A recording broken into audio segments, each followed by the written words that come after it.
Malaysia had a brilliant week in Indonesia, winning 3 titles for the first time at a Super 500 on the World Tour. We saw plenty of yellow cards being given out by the umpires, and we also saw plenty of young talent doing very well, meaning the future is bright. And I'll be talking about all of that and more in this week's episode of Beckman's Breakdown, the show where I take a look at all of the BWF World Tour events from Super 500 all the way up to Super 1000, including the majors and the team events. This week was the Indonesia Masters Super 500, a tournament which was held in the legendary Istora Senayan. It is a truly legendary venue for world badminton.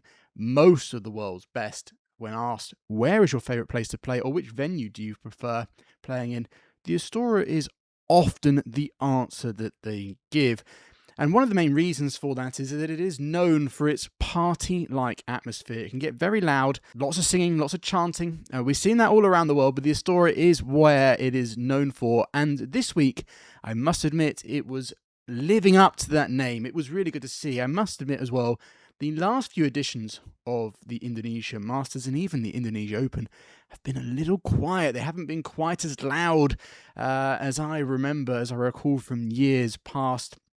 So it was really good to kind of hear that noise again. And I think a big reason for it was that Indonesia did have plenty of reason to celebrate. There was lots of success.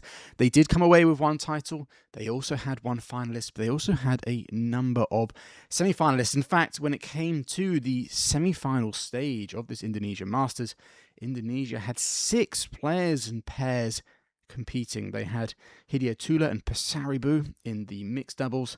They had Rachel Rose and Febi Setian Ingram and Aprihani Rahayu and Lani Tria Mayasari in the women's doubles. And then they had Gautama and Isfahani and Raymond Indra and Nikolaus Joaquin in the men's doubles. Oh, and of course, how can I forget the men's singles? They had Alwi Farhan. I'm going to kind of gloss over the players that reached the semis. That's not to say that wasn't a fantastic result, but there's plenty. There's almost too much for me to talk about. So what I'm going to do here in this little section is focus on the 3 players that reached the final. So that is Alwi Farhan in the men's singles and Nikolaus Joaquin and Raymond Indra in the men's doubles. Another reason why I want to focus on those is all 3 of them are young players, exciting players with bright futures ahead of them. I'm going to start with Alwi Farhan in the men's singles. Alwi Farhan was a world junior champion in 2023. He's only 20 years old. He does turn 21 this year. He's currently ranked 18 in the world. And I said at the beginning of 2025 that year needs to be a breakthrough year for him. We saw a few players in and around his age, like Alex Lanier, make their mark on the world stage, and I felt that Alwi Farhan had just as much ability and talent, and he needed to have a good 2025 to really show that, to have his breakthrough, to kind of set him on his way in senior badminton. And he kind of did, because he won the Super 300 in Macau, and then he ended the year at the SEA Games with 2 golds, one in the team event, and then he won the men's singles. And now he has started 2026 incredibly well, winning his home event, the Indonesia Masters, which is a Super 500. Now, what's really interesting to me is that after the Malaysia Open, the Super 1000, the first tournament this year, where he played Alex Lanier, a player I just mentioned, and they had a pretty brutal match. I remember seeing some images of Alwi Farhan being taken to hospital. He did not look in good shape, and as a result, he did skip the India Open Super 750. So when we were coming into these Indonesia Masters, I was a little unsure as to what sort of level we would see of him, what sort of condition he would be in. And whilst he admitted he wasn't at 100%, even after I think the semi-final, he said, my body is not at 100%, and was playing some absolutely brilliant badminton. Now, the style that Alwi Farhan utilises is pretty simple to sum up. He's very fast, very attacking, and he covers the court extremely well. I've always said, when I first watched Alwi Farhan, whilst he does cover the court very well and is very attacking, I felt that sometimes he's a little bit too exuberant at times, almost overcommitting himself, relies heavily on his speed and his ability to cover the court well. His shot quality and shot decision-making, so shot choice, is something that can certainly be improved. I think it's just a maturity. In any junior player, they're usually very fast, not necessarily attacking, but usually very quick, very exuberant. And as they grow older, they mature and they develop their own style.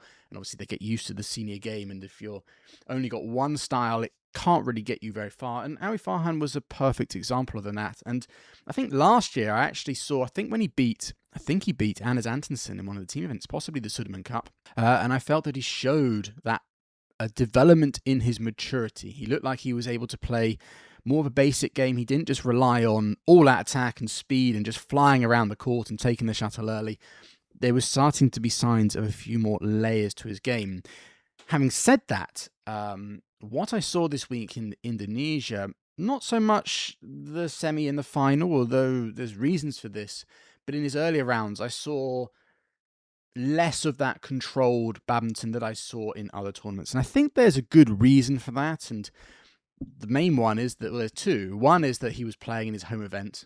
So whenever you're playing in front of your home crowd, if you're young, it's very easy to get a little bit carried away, especially if that's your natural style. But two, the Astora is a venue that is very difficult to play a controlled and calm game. Very few players are able to do it, especially in the men's singles with the Astora, because it is very drifty and quick. It has not only a sideways drift, but a front-back drift as well. And in singles, it does make it very hard to play the expansive big court. And so a lot of matches for me, especially in singles, and the same goes for doubles events, it becomes more of a box game. And what I mean by that is a lot of players play past the front service line and maybe slightly short on the, playing inside, not playing into the doubles, the back tram lines. And so whilst they obviously do hit there, there's a lot of game being played in the double service box. In order to do well, you must have quick and solid footwork around the mid-court area.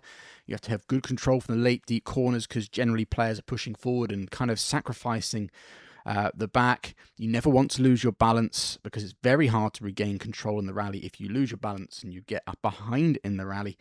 And whilst it is like a box game in a lot of ways to start with, if you can work an opening to suddenly expand, you can really hammer home your advantage. So it's all about twisting, turning, playing the sharp shots, and then maybe if you've got a slight advantage to be able to go in tight, then take it. But if you go in too early, or you just try to play like the lifting game, very, very hard to play with enough accuracy and control to be able to do that. Matches generally in singles are won from the front of the court. So I think with all of that in mind, there's no surprise to me when I watched Alwi Farhan. He was playing more that style that I'd seen when I first saw him. Very exuberant, very quick, trying to always jump onto the front of the court, attacking far more often, not so many of the long, expansive rallies. So, yeah, those two factors is why what I'm about to say in terms of I think he could, in terms of improvement, I understand why he played the way that he did. And obviously it worked. Like I said, that's the way you need to play if you want to be successful in the Astora, or generally be successful in the Astora.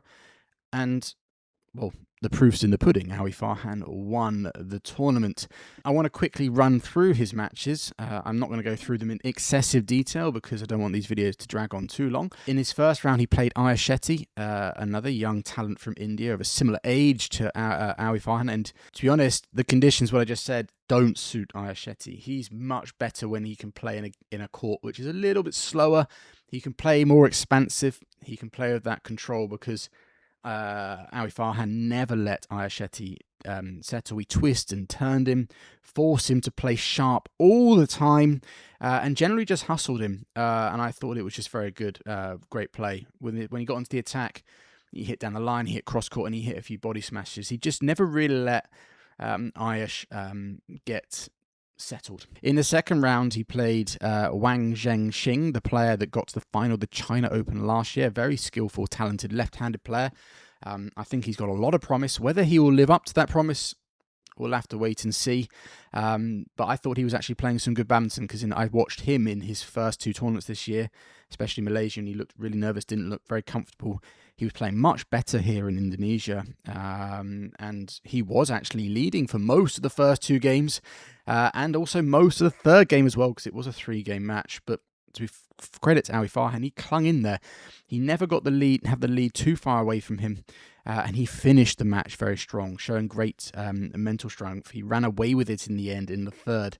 And I think this is the match where I saw lots of that youthful exuberance from Alwi Farhan. But again, understandable given the situation. In the quarterfinals, it was a rather similar match to his second round against Yushi Tanaka of Japan. In the first game, he was trailing. Alwi Farhan had to save 3 game points. But I thought his intensity was really good. We know Yushi Tanaka is also another very fast player, good from the net. The conditions suit him well in the Astora Thinaah, and he had been playing really well that week. But Alwi Farhan managed to gain the control. And then in the semi-finals and the final, this is where I start to see a slightly calmer, more calculated Alwi Farhan, which actually surprised me somewhat, because you'd think that once he got to the semis and the final, whilst he'd have the crowd on his side, the pressure to deliver, at this point he was the only singles player left. Obviously, I've already said there were plenty of other Indonesian representatives, which might have taken some of the pressure off. But it's still, when you get to that stage, the semis, they did have a second court, but the final, it's a one court. You're right out there. There's nowhere to hide. And so in those situations, I would have expected to see more of that exuberance, even more, especially at the beginning. But in both his semi and his final, I thought, he showed a much calmer, more composed game plan. And I think in both times, in both the semis and finals, his opponent was a little bit overawed by the crowd and possibly the situation in the semi-finals. I think Alwi Farhan even made notes that he had the crowd on his side and he felt that it subdued his opponent, Chen, who'd been playing really well that week. He'd beaten Anders Antonsen, the Astora boy, in the second round. But in general, where in that semi, Farhan won it, was, again, he is so good at getting quick onto the net because he does cover the court really well. Like I said, if you can take the net and sacrifice the back a little bit, you can have a lot of success, and he did that to perfection. He was driving at Chen, forcing short lifts. He'd do tight, sharp crosses, making lifting hard. And I think a few times Chen tried to take the spin on, and Farhan would kill off a few. Just anything that he tried from the net, Alwi had an answer for. And when he did get the attack, Farhan, that's where I felt that he played with plenty of variety. A few more drop shots coming in, not just the big smashes. He still used the body attack, the cross smashes, and he was playing with really good accuracy. And it was kind of the accuracy that bled into the final, which was an incredibly one-sided final against Panitchaphon Teeraratsakul of Thailand, another player who had an absolutely brilliant tournament. I will be talking about him a little later. I think realistically, that final, he was definitely overawed by the situation. He didn't play up to the kind of level that we'd seen of him earlier in the week, but hammered home by Alwi Farhan. Cool, calm, and collected. And like I said, whilst the situation definitely got to the young Thai player, you could easily have argued that it could have done the same to Alwi Farhan.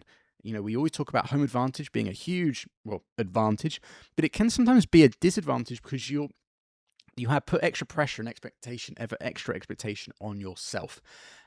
But I think what that leads nice to is that this is where I know he gets a little bit of flack for this, Alwi Farhan, because he's a little cocky. He's perming his hair, his little poses when he's doing all this stuff. And I know he's made some comments in the past that have rubbed a few people up the wrong way. And even when I did a post on him, a few people said he needs to learn to be a bit more humble. But I think whilst, yes, I think we need some characters like this.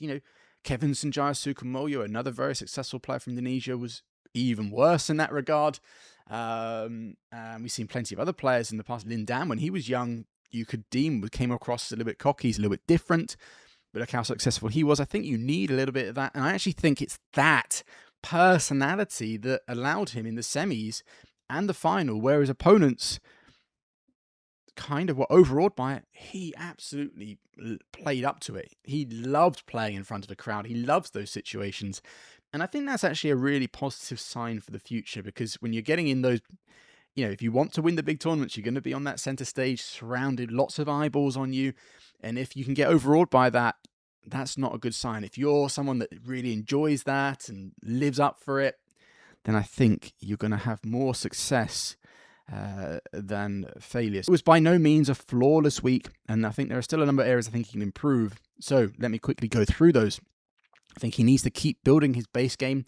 I mentioned that last year that he showed some good signs in that, and this week, not so much. But again, the conditions in the Astora don't really lend themselves to long, drawn-out rallies, but I still think he needs to continue to work on his control and his variety and a few different game plans. He's got a clear A game, but I think he needs to keep working on his B and C game. His style is suited to the Astora Arena. It is fast conditions, very drifty, and he is constantly giving you zero room to breathe. Like I said, in that regard, he reminds me of Ginting, and also when Christie's played very well, or generally Indonesian players, very quick and give you no breathing room. But I think like Anthony Ginting, to bring it back around, he will need to develop other methods of winning, but crucially, doing so without sacrificing what currently makes him good. Sometimes we do see players developing different areas of their game and they kind of neglect what makes them good, and then sometimes we get them into a stage where they're not doing a lot. I like players to develop their weaknesses and develop other games, but never at the expense of what ultimately makes them dangerous in the first place. Because yes, we need an all-round game in all disciplines now, but I think not only that, you need one or two danger areas that really put a lot of pressure on your opponent. And Alwi's got that. If he can bring everything else up, he's going to be a real handful. And I think we will see more of him in the future. Right, moving on. Nikolaus, Joaquin and Raymond Indra. This pair took the world by storm at the end of 2025 when they reached the final of the Korea Masters Super 300, and then they won the Australian Open Super 500 where they beat pairs like Gozafei, Nurazudin. They beat Fajar Alfi and Fikri. So they beat a number of good pairs en route to winning that Super 500. As a result, this led everyone, including myself, to be quite excited to see what they can do at the even bigger events. They got their ranking up high enough where they could play the Malaysia Open Super 1000s, the first event of this year. At that tournament, they lost in the first round to Gautama and Isfahani, but they went and they've made up for that now by not just avenging that loss to that Indonesian pair, but they did so by reaching the final. In the final, they were unable to win. They lost rather comfortably in the second game. The first game was close. The second game was 13, although they were 26 down, and they lost to Gozafei and Nurazudin, a pair who had an absolutely brilliant week. Again, another one that I will be talking about a little later. I've said this before, when I did the breakdown in the Australia Open, obviously I spoke about this pair at length. They are insanely fast and rotate around each other very, very well. And I think this is helped by the fact that I don't see either player as their front court or their rear court player. I think they both can fit into that role pretty well. I'm trying to think even now, like who's better. Maybe one of them is slightly better. Maybe I think Raymond Indra's got a little bit more of a lethal attack. He's just got that little bit more of a whip. He can hit it a lot steeper. He's a little taller, but the way that he hits, he can generate a lot more angle on his shot. So he was definitely winning more points from the rear of the court than, say, Nikolaus was. And Nikolaus just brings in real intensity to the game, a little bit like Marcus Fernaldi-Gideon was in the Minions. And talking of mentioning Marcus Fernaldi-Gideon, this pair have been compared to the Minions, but I do feel this is more because of them being young and suddenly exploding onto the scene quite drastically, which is what the Minions did. And for me, the more I watch this pair, the less I see the Minions in them, in all honesty. Neither of them have the crazy fast racket skills and vision of Kevin, a player, to be honest, who made the Minion style what we know it as. That's not to say Marcus didn't play a role. He had a very important role within that pair, but it was Kevin's flamboyancy and ability to create something out of nothing and run into smashes and just do all of this absolutely insane stuff that, in all honesty, I don't think we've seen anyone do it since. And I'd love to see another player like it, but it's going to be difficult to see someone do it that well. So I think in terms of the Minion style, not really. They definitely were much more front back. Kevin was the player trying to get forward all the time. Marcus was the smasher from the back. In this pair, Raymond and Nikolaus, there's far more rotation because, like I said, I think they're far more balanced in that respect as composed to the Minions. The only real weakness I can see being exploited is their lack of experience. If an opposing pair can handle their rotational speed with solid defense and also not allow them to attack as much through either winning the service situation or defending really well and kind of taking the edge off and then looking to block into the gaps, then I do think this pair can come a little unstuck. I think that's the same for a lot of pairs, to be honest. It's not just something this pair. So maybe whether you can chart that up to, like I said, lack of experience, but I'll get to why I said that in a little second. 3 times I've seen them really lose recently. This is exactly what happened against Lee Jong-min and Wang Chan in the final of the Korean Masters. That pair absorbed blow after blow before going on to the attack themselves. Against Gutermanis Farhani at the Malaysia Open, I saw them again be able to defend their attack very well and win the service situation. And then in the final of this Indonesia Masters, I felt Goenner did an absolutely sublime job in both these departments, especially the service situation. Goza Fei was absolutely unbelievable in that service situation. In that final, the last final, I felt the Indonesians weren't able to do something new, to try something new. They came a little bit unstuck. I think a reason for that is the tactic of winning the service situation or in those areas had been working really well for them. They'd been winning a lot of their matches all the way up to that final by winning the service situation, by being able to get onto the attack and use their rotational play and intensity to great effect. But against the Malaysians, they took that away from them. And like I said, in other matches, I've also seen that happen. And when it did, you could see the Indonesians become a little bit unsure of what to do next. So I mentioned in the men's singles section about Alwi Farhan a plan A and a plan C. I think the same is going to apply to the Indonesians. If their direct approach, if they're second best in the service situation, how do we find solutions to that? It doesn't necessarily mean, okay, we'll just lift away. Maybe it's we need to do a slightly different return, or we need to figure out a different service thing we can do within the service situation that can maybe either get us the advantage back or just not allow our opponents to get the advantage right away. In the defense, if they come up against a pair with solid defense, maybe it's about developing a few other different attacking options, maybe a few slices here or there, or more drop shot, whatever it may be. It's not like they can't do all of this, and I'm not saying that they were just like in their attack very one-dimensional, but just, it's a progressional thing. They need to bring those areas up, and the crux of it was, and this is why I said lack of experience, is that when they're faced with that situation in a tournament match, maybe they can do it in practice. It's their ability to be able to be versatile. Okay, this isn't working. What can we do to change it? Again, if I use that final, in the second game, they went like 6-7 love down very quickly by losing that service situation. They weren't able to expand the game and get into the rallies, and it looked like they were just kind of kept going with what they were doing, and it wasn't working. I'd like to have seen them try something a bit different.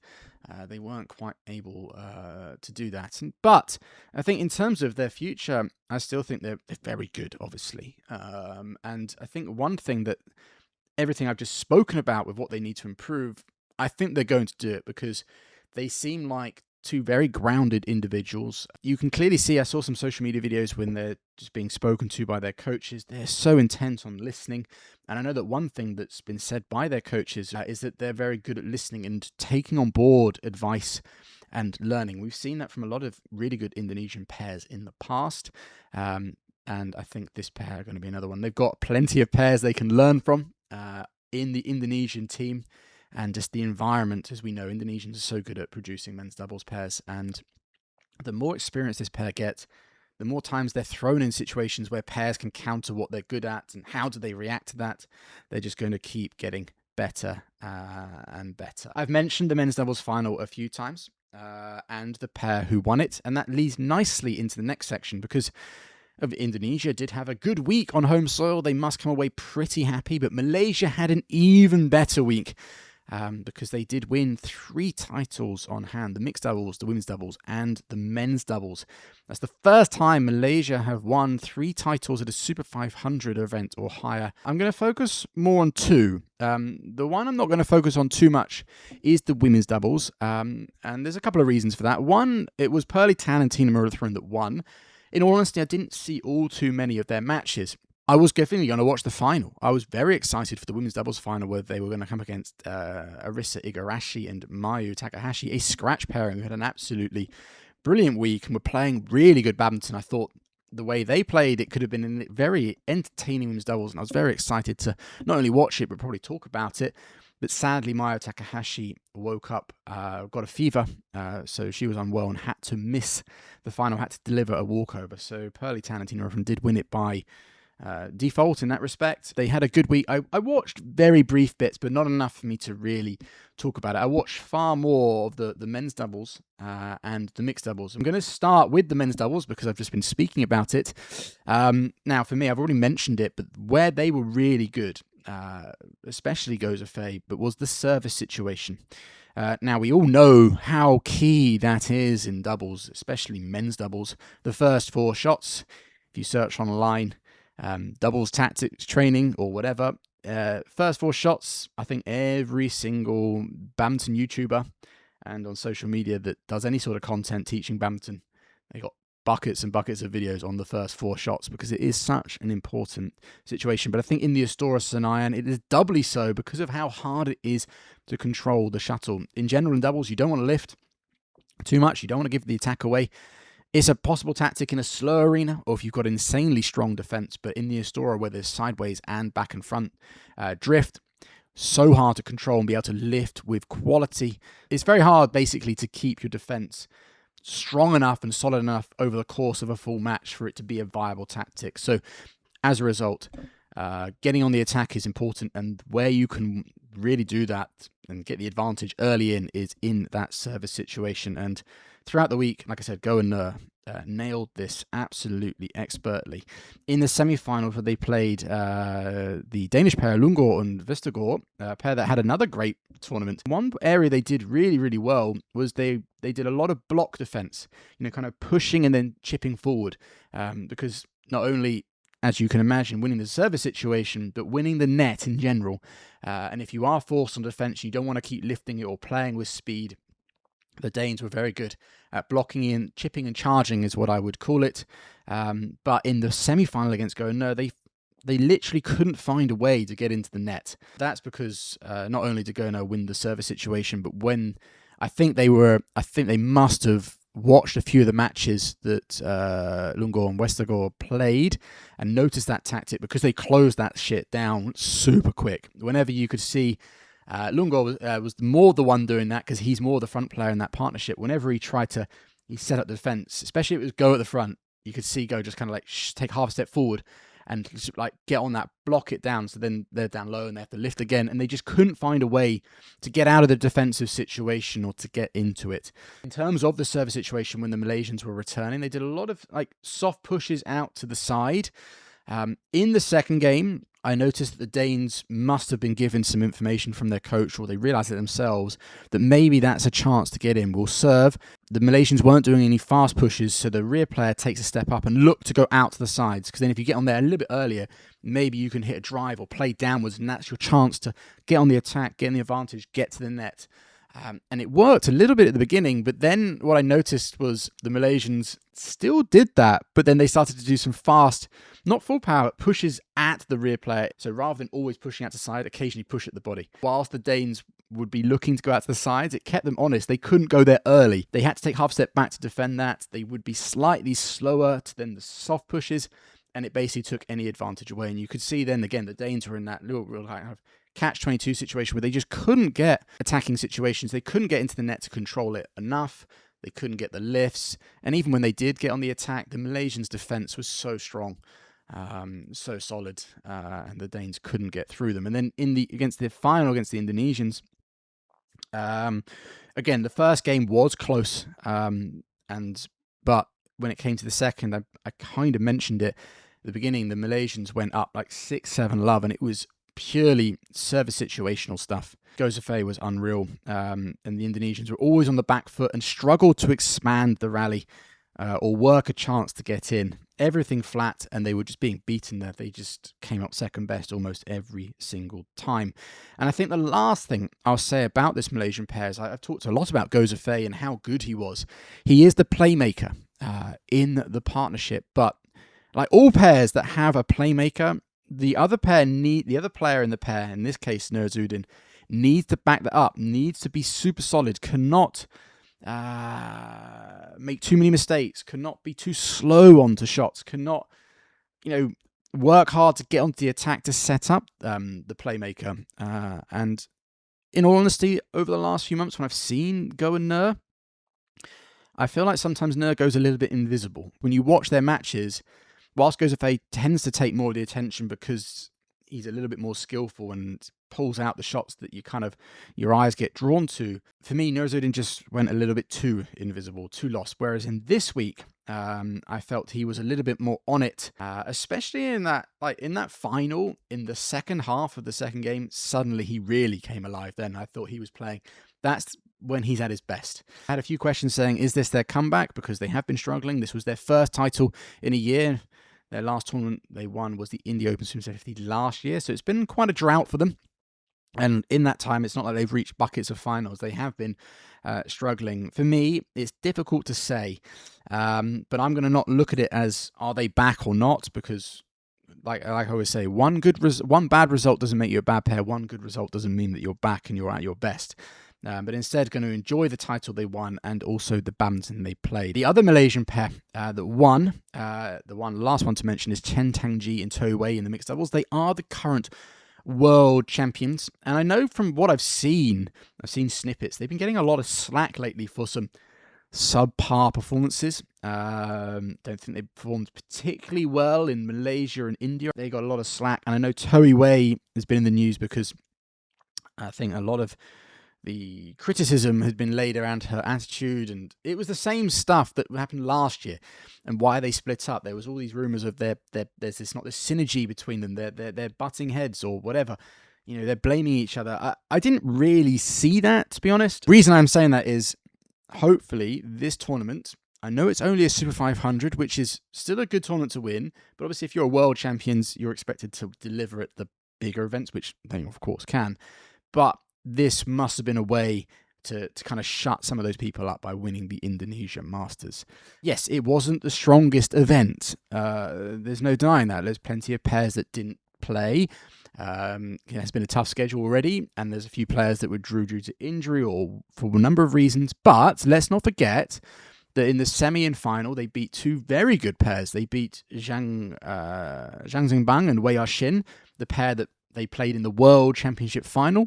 And they did so rather convincingly. And then in the final, they beat the informed Danish pair, Matthias Christiansen and Alexandra Boe, a pair who got to the final of India Open last week and came very close to winning it. Their final was the only final to go to 3 games. And not only that, but for me, this was an important win for the Malaysians. And I don't mean that just because it meant they won the title and all the stuff I've just mentioned, but it was because they had to really dig deep. And this is where they had to show their togetherness. In the final, for a game and a half, whilst it was close, there were a lot of signs that it wasn't going too well for the Malaysian pair. I could certainly sense a lot of anxiety on their side. Even in that second game where they kind of got it back and then they got a little bit of a lead, they kind of opened up a gap. I think the Danes switched off a little bit. The Malaysians found something that was working, found a solution to a few problems. But then the Danes actually kind of got it back a bit. They went for one last push and they won a few points in a row. And it's there. I could see just on the Malaysian faces, whenever it cuts them, just a little bit of, doubt again, anxiety. But they did manage to close it out. And in the third, they definitely played more like the pair that we come to expect from the kind of play that we know that they're capable of. I think the reason why it was a little closer in the final as opposed to the semi-final against the Chinese is that I think the Danes applied a lot of pressure, especially in areas that the Chinese simply weren't able to do in the semi-finals. In the semi-finals, I'm not sure whether this was down to fatigue. Like I said, the Chinese have played all 3 tournaments and they've reached at least the semis of all of them. That's quite a lot of badminton if you combine the travel. But the Chinese looked a little hesitant to kill or push fast from the front of the court. And like I've mentioned a few times in this video, in this arena, that's almost suicide. And so as such, I felt the Malaysians got away with things a bit more than they would have usually. Whereas in the final, the Danish pair didn't let anything slide. They were pushing up the court. They were leaping on the mid-court. And if the Malaysian pairs gave them an inch, the Danes took full advantage of it. I think one other thing that the Danes did really well, actually, was that I felt Alexandra Boe went at the net. if she could just slightly push it into Toiwei. And the reason why I think that worked quite well is Toiwei's an exuberant character. She likes to jump in and dive into shots. She'll sometimes just like run one way, hit across, and then she's running, almost trying to anticipate it. And when it works, it's really good. But I think the Danes were aware of that. So every time they're in those situations, and Alexandra, but Matthias did it occasionally, knew that Toiwei would maybe overcommit, the Danes just pushed it into her. And there's a few times where she's missing shots, she's running into it. And I think, that combined with everything else, the pressure that the Danes were applying, which was why, whilst it was close for a game and a half, the Danes did seem to be in control of the final. And for me, that's why in the third, and for a little bits of the second, I think this is combined with the Danes just fading a little bit. I'm not sure whether fatigue took hold of them or they just couldn't maintain that intensity. But I felt that Toiwei just took a step or two back. That allowed her just to see those pushes, and then she could lay it off, or she could kill it, could play better shots. She was waiting, and then if Alexandra played the tight net, then she would jump in, almost waiting for the chance rather than jumping the gun a little bit early. And I think that made a big difference. That for me was quite an interesting thing. There was lots of things going on in that final. Like I said, it was 3 games, and there was lots of twists and turns. But those things, I think, definitely stood out to me. I do want to move on, like I said, to focus on another country that had a good tournament, that country being Thailand, as they had 2 youngsters reach the final of the singles events, and that was Panitchaphon Teeraratsakul and Pitchamon Opatnitputh in the women's singles. So I'm going to start with Teeraratsakul, as I've already kind of touched on him because, he did play Alwi Farhan, who I spoke of earlier. I want to talk a little bit more about him. So he's a left-handed player, currently 44 in the world, although I think his ranking's going up to go 36, maybe 32. So he might be in a position, come the All England, possibly, he might now have put him in a position to get amongst the biggest tournaments, the Super 50s and the Super 1000s, which would be really good for his development because he needs to gain a little bit more experience against the best players more regularly if he wishes to kind of move up. A little bit like Alwi Farhan, he's naturally an attacking player and plays with great intensity. And this week, that style proved very effective because he beat a number of the top stars. He beat, in the second round, Lee Jar of Malaysia. In the quarterfinals, he beat Lakshya Sen of India. And then in the semifinals, he beat Loh Kean Yew of Singapore. And that win over Loh Kean Yew got him into the final, making him only the 3rd Thai men's singles player to reach a final of this level of tournament, I think, in the World Tour. There have been some others, obviously, Boonsat Ponsana being definite one, but the other 2 were Kunluat and Kosit. And funnily enough, Kosit is actually his coach, and he was coaching him there at the Indonesia Masters. Now, he did all this, like I said, with a very straightforward style. Not many layers to his game. It's very, very simple, straightforward approach. Hard attack, early net. And it was very, very effective. And now, whilst he did reach the final, I think it's based off that, his style and his approach, where I want to talk about areas where he can improve. For me, I do think his attack is a little bit one speed. He does vary his angles. He goes straight and cross equally well from both channels, and he also used the body attack pretty effectively in some of his matches. But I would say it was all one speed. I think why it worked was he was playing insanely accurately. It was within like an inch or 2 of the line almost every single time. I think if he can develop his attack in terms of a little bit more variety, a few more layers. I said this about Alwi Farhan, and I say it about a number of the players. Then he does have a lethal attack. Being left-handed does give that extra little bit of spice to it. And like he showed, if he can play with that accuracy, then again, it's going to be even more dangerous if he can add more layers to it. I mean, I haven't seen a lot of this player, so maybe I'm being a little bit harsh in that respect. I'd have to watch more of him to see whether he plays with more variety. Like I said about Alwi Farhan, had I not seen him before, I'd thought that he was a little bit gun-ho and brash in his style, but this is the Astora where it's fast. And also, this is a young Thai player, not much experience. And so when you get into those latter stages or when you're playing the big players, it's unlikely that you're going to play with a lot of variety because the arena doesn't really, I guess, it's difficult to do it. And playing that kind of fast attacking style is something that is usually very effective. And the fact that it was also effective here maybe that's why we didn't see all too much of it. So if you've seen lots more of his matches and you're like, Ben, he does play a lot of drops, a lot of slices, a lot of variety, then please do say so in the comments. But from what I saw, I think he just needs to add a little bit more variety in his game. Now, is this the reason he lost so heavily in the final to Alwi Farhan? Was Alwi Farhan kind of like, had he watched a lot of it and go, right, there's not many drops, so I can kind of maybe when he is getting up to smash, I can sit a bit deeper and I can defend and cross it a little bit. But I think personally, the final situation got to him. I think in the build-up, whilst he was playing players more experienced and some would say argue better than Alwi Farhan, I think it was the first match where he was on like the centre court on his own. I think he'd been playing on some of the outer courts, and obviously in the early rounds there's more matches going on, so not all the focus is on you. And when you're in a final, sometimes when you get there, suddenly you're like, oh god, this is one more win. If I play like I've done all the rest of the week, I can win. I've got a big chance to win. It's such a huge title. I mean, this is Super 500. It's a huge leap up for him. He never got past a quarterfinal at a Super 500 before then.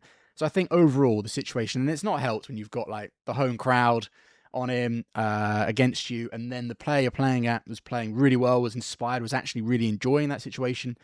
And after the start where it kind of went away from him very, very quickly, it snowballed, and I can't imagine he was having too much fun out there. I hope that situation, the final, doesn't sour the experience of that week too much for him. It would sound simple to you watching, going, well, why would he? He got to the final, that's great, but sometimes you can be playing really good badminton, have a really good week, but say you lose one match and it's quite a heavy one where you really didn't feel comfortable, you couldn't get into it. Sometimes that's the only result you can remember. You just remember that one bad match rather than all the good stuff. So I really do hope that he takes away a lot of the positives. There's a number of them that came from this week. Now, as for his future, for me, it's really difficult to say. Watching him, whilst he's beaten a number of players that are top 10 or have been top 10, at the moment, I don't quite see him as a top 10 player of the future. But I think this week, not all too many layers to his game of variety in his attack. His defense is okay, but it's not absolutely outstanding. His front court is good, but again, it's not crazy. It's not better than anyone else. And I think, in all honesty, if his level dropped by 5%, I think against most of the top 20, he would still struggle. But it's clear that he's a hard worker. I think I read a few Instagram posts that how much he's improved over the last few years has been pretty remarkable. And so if he can continue to do that, he could certainly prove me wrong. But whilst you're never quite sure, I don't have a crystal ball. Based on what I'm seeing, I think he did. It's hard to see. I think this was just one of those real good weeks for him.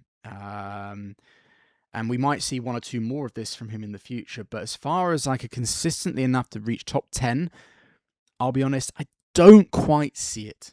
But I'd love to hear your thoughts on that. But the other Thai player, I'm about to talk about in the women's singles, I do see as having potential for a top 10. There's plenty of work for her to do if she wishes to make that a reality.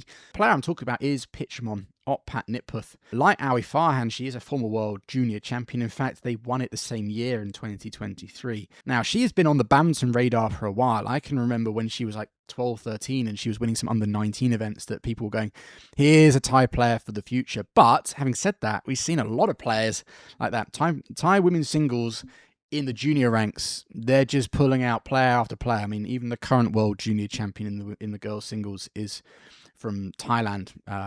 They're just so good at producing talent from a young age. And obviously they've got a number of players that have progressed and transitioned into the senior ranks, but not as many as you might expect from how well they do in the juniors. So the question, obviously, when Pitchamon is, can she translate that into senior success? Whilst I always saw her promise, I must admit, it's this tournament, what I saw at the Indonesia Masters, where I now genuinely start to believe that she's a top 10, possibly higher ranked player of the future. And I say that because of some big improvements I have seen her since I last really saw her. Now, I last kind of watched her at the Chinese Taipei Open Super 300 last year, where she reached the final. And I felt that she was good, good shots, good skills, but she looked frail. She lacked power. Her footwork, whilst, correct, wasn't smooth. I also thought that she was a little one-sided in terms of her attacking prowess. From the round the head, she had plenty of options and winning shots. From the forehand, I felt that it was not quite up there. It was lacking a little bit. But at this tournament, all of those things, what I saw, have been closed, improved hugely. I think she's taken a leaf out of Ratchnuk Intanen's book on prioritizing physical training. And also, on top of that, she clearly hasn't neglected the skills, because I felt that her forehand attack looked a little bit more varied, a little bit more punchy. It was able to produce winners. She was hitting more winners and getting into better positions in that corner. So both those things, the strength and the physicality and the footwork, bleed into the forehand attack. I think the reason why her forehand attack wasn't as good is maybe around the head, most players are a little bit more dangerous naturally from there, just the way that it works, but also just that footwork and the strength, not able to get into the positions as often. And her shuttle control was absolutely, was brilliant. I mean, I've spoken at length in this video about how difficult the Astora Senayan is to play, and it is a tricky hall to play expansive, controlled badminton. And for me, there was only a handful of players in the singles events who could actually play the full court from both sides of the court. And Pitchamon was one of those players, and she did it even in the final when she was up against a player that was one of the other ones that could do that, and someone who can do that anywhere she plays, Chen Yufei, the former Olympic champion. And in that final, for a game and a half, she was going toe-to-toe with that former Olympic champion. I said, she's improved her physicality. She looks sturdier. She is still very tall and very slim, but whereas before it looked frail and fragile, now she looks a lot sturdier, a lot stronger. Her footwork patterns are very much always 2 steps to every single corner. Even against Chen Yufei, and in earlier rounds, she still was able to almost maintain her balance and control in the rally. She moves around like she's moving quite slowly, but she's not. That to me is usually a sign of great strength. That for me was the one that really jumped out. When I watched her from round after round after round, I was like, wow, how much has she really improved over the Taipei Open was probably June, July last year, or around the middle of the year. So in 6-7 months, how much she's improved. And the fact that I know that she's had injury issues as well, pretty remarkable. She's definitely spent a lot of time in the gym and on the court polishing and getting stronger in her footwork. And I think that as well gives her more confidence. She's always been clearly had the ability with her racket, but now she's a little bit more confident in her strength and her power and her fitness and everything, that she's now in better positions more often. So she can use those shots. It's just one less thing to think about. And I also thought her defense, her control and defense, if you can really get her outstretched, continue to develop the strength. She's still only very young, but her ability to, the shuttle control was absolutely amazing. Having said that, there's still, I think, for me, a few further improvements that she could make. One of them is, I think she needs to learn how to inject more speed into her rallies. And I also think her front court skills, playing back to the net, she needs a few more super sharp and deceptive ones. If she wishes to become the best in the world, you have to look at who is the best in the world, and that is An Seong. And if she plays like she is now, while she could have a good game, she's not going to win those matches, because where is she going to win her points? Because while she has great shuttle control and can rally and have really good, move the shuttle around the court, An Seong can do that all day. You need to be able to apply pressure, and you could see that in the final against Chen Yufei. They had really good rallies, but it was difficult for her to find. Compared to her earlier rounds, Chen Yufei was obviously that step up, and so then she wasn't able to find her winners as often. And the way that she's going to do that, I think, for me, be able to inject speed into the rally a little bit more at certain times. But then her skills, she's got it, but I think a little bit sharper. Something that can just get a top player like Chen Yufei or even An Seong slightly off balance, so then it can create chances, because it's all about opening up little doors and then slowly making that door wider and wider before you can charge through.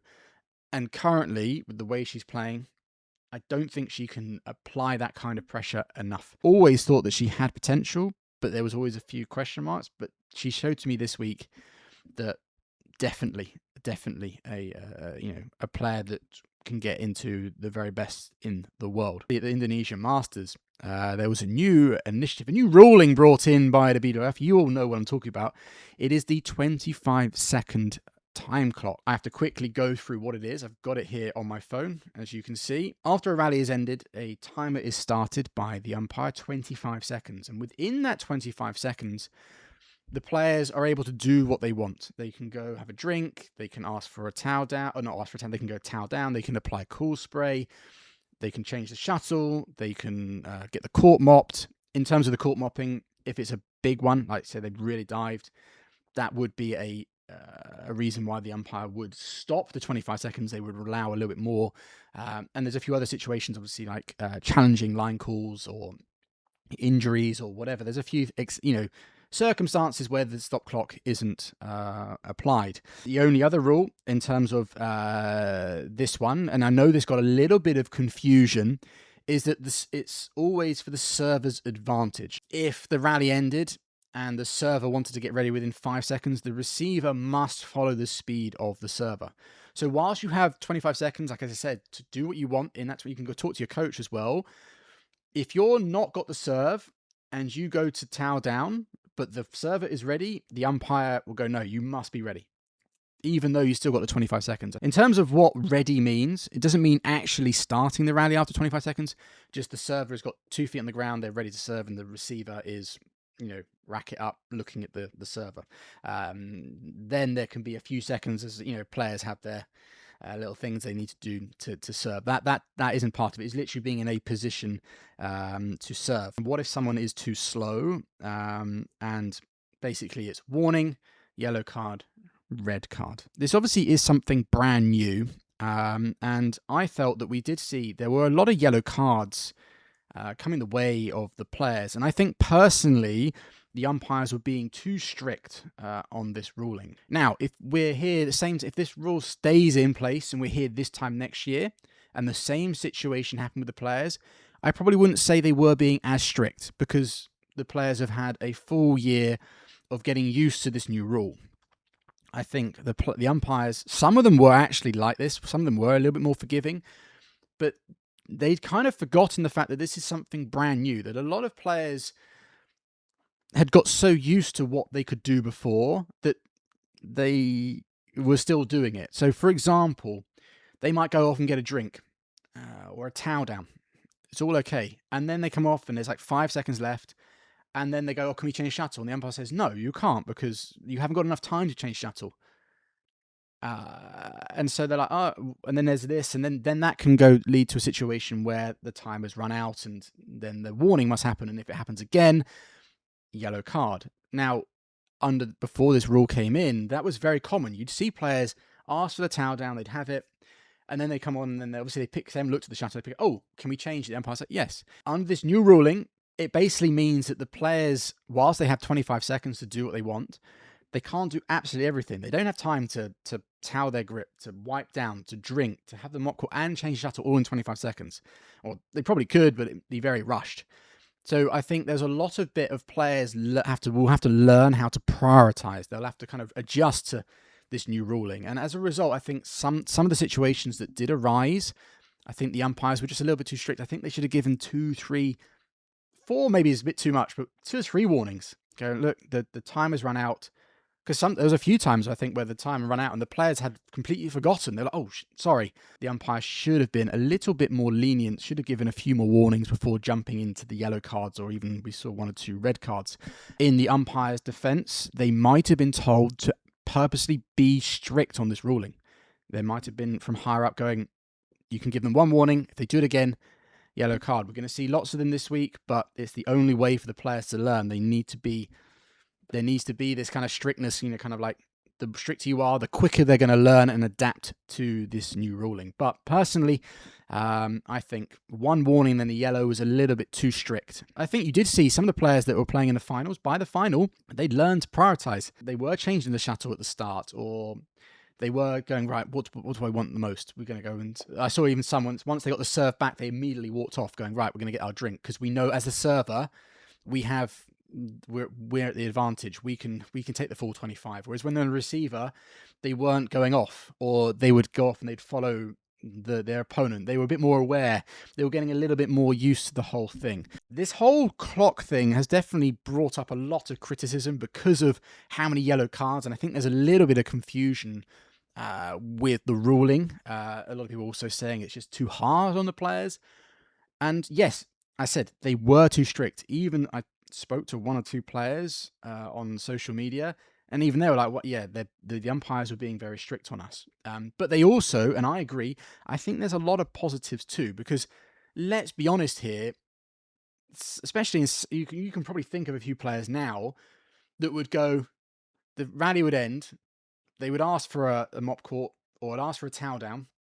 They would towel down, then they'd come off. Oh, now the court needs to be mopped. Just realised the court being mopped. Then they pick. Oh, shuttle changed. And so, the amount of times I'd hear Gilles go, "That's that rally. It's been a minute." And I know badminton is tough, and sometimes you're going to feel like you're going to need that break, especially in some of the singles events when you have some really grueling rallies. But I do think that 25 seconds. We'll have to wait and see if that's enough. But yeah, with really hard matches, it's going to be very taxing on the players. But in general, I think 25 seconds is okay. And like I said, it's going to teach the players to prioritize what they're going to do. So they're going to go, right, okay, if I win this point back, I'm going to go straight to my kit box. I'm going to get a drink.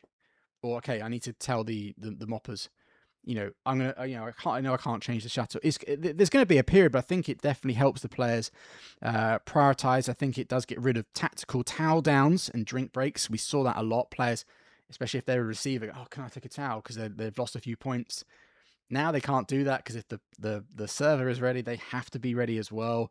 But like I said, it will take time to adjust. I think it's a process. The umpires need to get used to this. The players need to get used to this.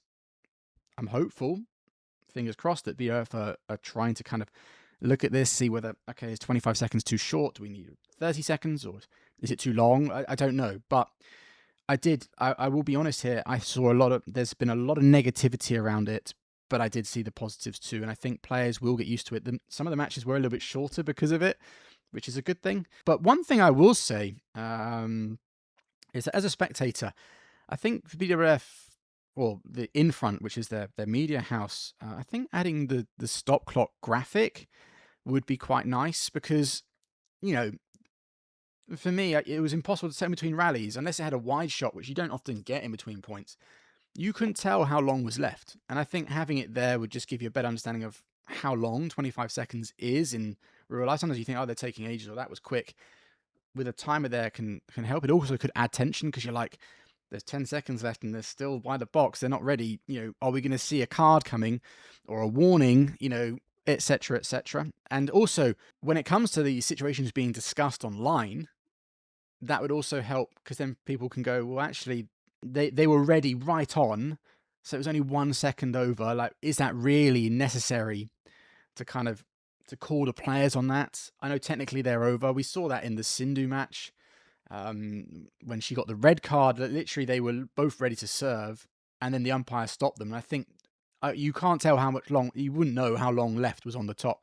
It must have just tipped over, but it was literally like the full 25 seconds. I think the umpire then calling them over to call them for that added more wasted time. It was, yeah, again, lots of little things, but I think a graphic on the screen so we could kind of see and we can then judge as spectators is always nice. More information is better. The last thing I'll say on is that, yeah, it's got a lot of negativity this week, and I'm sure comments are going to be flooded with negativity towards the umpires, towards BWF in regards to this. But I think sit there for a moment.